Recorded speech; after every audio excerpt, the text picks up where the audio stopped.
کسی کفر کرد به طاغوت، انکار کرد. طاغوت رهبرای ظالم جهان. و یؤمن بالله، و ایمان آورد به الله، یعنی اول کفر به طاغوت است، انکار کردن از رهبرای ظالم است. متاسفانه که مسلمان ها این کار میکنن.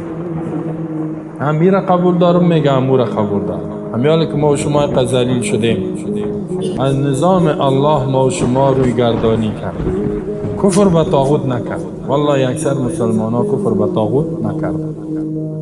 همین رهبرای ظالم جهان اطاعت میکنن، تعظیم میکنن، فرمانش در زندگی خدا عملی میکنن.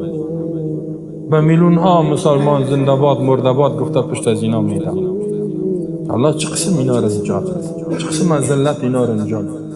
خود مسلمان ها ذلت خریدن، پشت ذلت میدوند، خودشان خود ذلیل کردن. نمیشینن که کتاب الله را یاد بگیرن که چی میگه، نمیشینن که اشهد ان لا اله الا الله و اشهد ان محمد رسول الله صلی الله علیه و سلم. این کلمه را بفهمه که این کلمه چی معنی. این کلمه را شرحش در قرآن است. قرآن بخونه که می چی میگه، باز عمل کنه. فمن یکفر بالطاغوت، کسی کفر کرد، اول کافر منکر شد به طاغوت. لا اکراه فی الدین قد تبین الرشد من الغی فمن یکفر بالطاغوت ويؤمن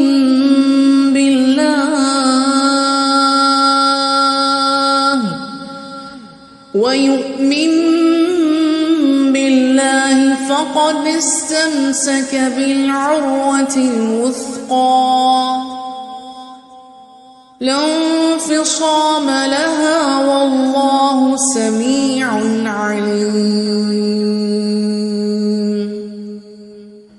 الله ولي الذين آمنوا يخرجهم من الظلمات إلى النور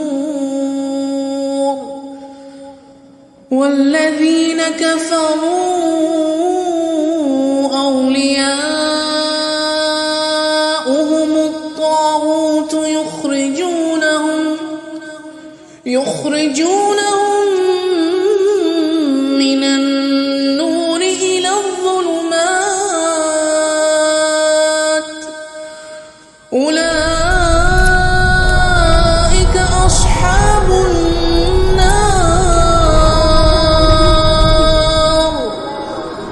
هم فيها خالدون. حتی طاغوت قبول نکن، رنگش، نظامش، چیریش، فرهنگش. و یؤمن بالله، و ایمان آورد به الله، فقط به الله، به وحدانیتش، به فرمانش، به قانونش، به حکمش، به نظامش، یعنی به کتابش، شرح کتاب که حدیث است، به ایمان بیاره. فقد استمسک بالعروة الوثقى، بدون شک یک حلقه آهنی محکم چنگ زده، لا انفصام لها، هرگز دیگه جدا نمیشه. شرطش است که فمن یکفر بالطاغوت، کفر به طاغوت. هر رهبر باطل فرار کو از پیشش، نفرت تا اظهار کن، نفرت، نه ای که زنده باد مرده باد بگو. حالا ببینی رهبرای باطل چرا در دنیا ظلم میکنن. انسان ها یا رهبر خود تعیین کردن، والله انسان ها، حتی مسلمان ها. اگه اینا پشت از اینا ندوان، اینا چطور ظلم کرده میتونن؟ تنها میتونن ظلم کنن؟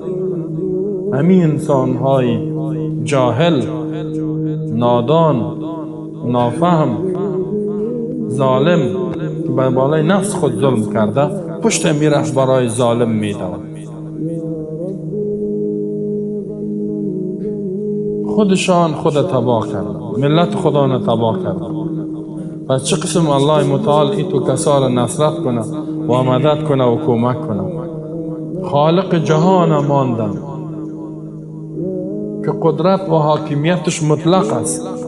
نعمتش هر آن الله برد میده. ای رمان الله را نشناختن، الله را تعظیم نکردن. ما قدر الله حق قدره، تعظیم نکردن الله را به حق تعظیم کردن، نشناختن الله را به حق شناختن. والارض جمیعا قبضته والسماوات مطویات بیمینه. الله میگه این مخلوق مرا نشناخت، تمام زمین در یک قبضه الله است، آسمان ها همهش در دست راست الله میباشه.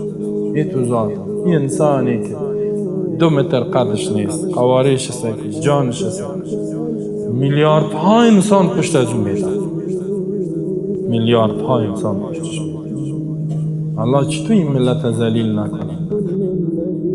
اینطور انسان ها را پشت تو یک ظالم میدوند، پشت تو یک خبیث میدوند و از قانون تو یک خبیث ظالم اطاعت میکنند.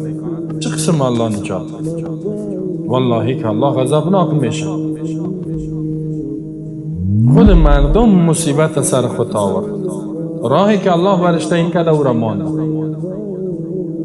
خوب میفهمه که این میرا باطل است، میروه، ولی او کسای دیگه هم که میفهمه که راه از اینا باطل است پشتش میدوند. این حال دیگه الله اینا را چطور؟ الله متعال اینا را ذلیل نکنه.